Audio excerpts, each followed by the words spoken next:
د جناب نبی کریم علیه الصلاه والسلام د احادیثونو معلومیږي انسان چې کله زنا کوي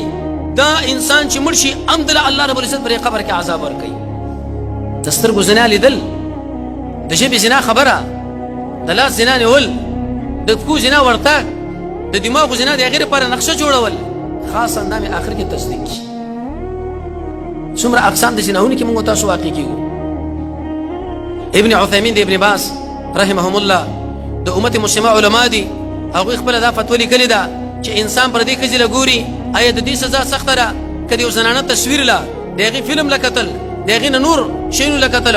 نو هغه دا فتوا لیکلې ده چې د دې تصویر سزا ډیره سخته په نسبت سره ولا ځکه اول کته هغه کځي له وګوري او هغه ستاسو په طرف باندې نظر راکو کی نو کې دې شه د حیات او جنت ته نظر باندې کی بل طرف واړی، لیکن د زنانه د تصویر نه دغه د سیډی نه دغه د هغه فلم نه هر قسم لذت د انسان اوچتای د دې زنا څو چند دغه نه زیاته ده. ته وګوره څومره زنا کې ته واقعي فیسبوک چې خپل خلاصي موبایل چې کوم خلاصي ته وګوره چې کوم تصویر باندې روان دي